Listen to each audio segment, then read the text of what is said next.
السلام علیکم ناظرین، پاکستان پیپلز پارٹی کے جو چیئرمین ہیں، سابق صدر بھی ہیں، وہ آصف علی زرداری۔ ناظرین، ان کی کرپشن کی جو داستانیں ہیں وہ زبان زد عام ہیں، اس پر میں مزید گفتگو نہیں کرنا چاہ رہا۔ آج کی جو گفتگو کا مقصد ہے وہ یہ ہے کہ ان کی ایک اور جائیداد امریکہ میں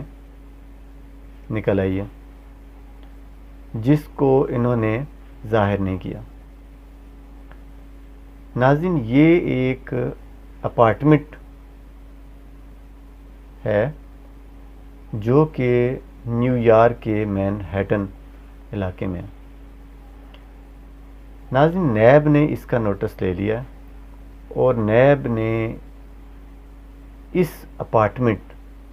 کے تناظر میں پی پی چیئرمین و سابق صدر آصف علی زرداری کو 15 جون کو طلب کر لیا۔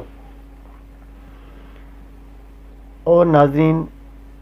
نیب کے نوٹس میں یہ کہا گیا ہے کہ یہ جو اپارٹمنٹ ہے، مین ہیٹن اپارٹمنٹ، اس کو آصف علی زرداری نے اپنے اثاثوں میں ظاہر نہیں کیا۔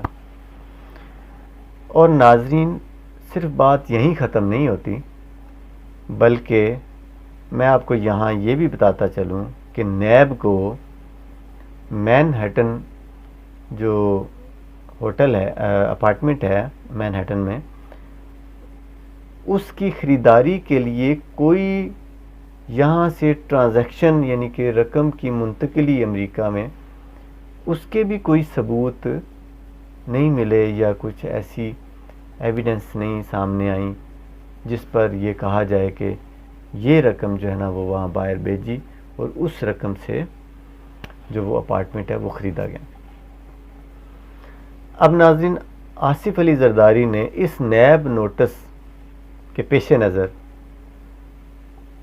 گرفتاری کے ڈر سے کہ کہیں 15 جون کو میں وہاں پر جواب دہی کے لیے جاؤں اور وہ مجھے گرفتار نہ کر لیں، اس ڈر سے انہوں نے اسلام آباد ہائی کورٹ سے رجوع کر لیا۔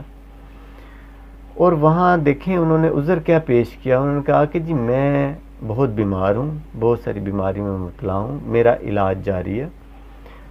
لہٰذا مجھے اس کیس یا اس ریفرنس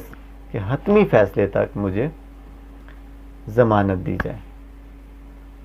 اب ناظرین، آپ سوچئے، ایک پاکستان کی جو اس وقت تیسری بڑی سیاسی جماعت ہے، پاکستان پیپلز پارٹی جس کا نام ہے، سندھ میں اس کی حکومت ہے اور کشمیر میں انتخابات میں وہ بھرپور حصہ لے رہی ہے، اور یعنی کہنے کا مقصد یہ کہ حکومت سازی میں پیش ہے، اور اگر آج ہی حکومت کا کوئی موقع ملے تو یہی آصف علی زرداری صاحب ٹھک سے یا تو صدر کی سیٹ پہ بیٹھ جائیں گے یا وزیر اعظم کی سیٹ پہ بیٹھ جائیں گے، تب کوئی بیماری ان کو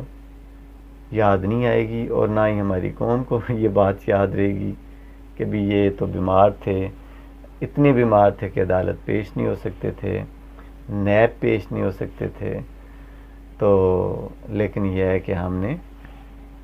بیمار افراد کو حکومت میں بٹھانے کا ٹھیکہ جو اٹھا رکھا ہے، اس لیے ہم یہ ساری باتیں بھول جاتے ہیں اور ان کو نظر انداز کر کے پھر انہی لوگوں کو ہم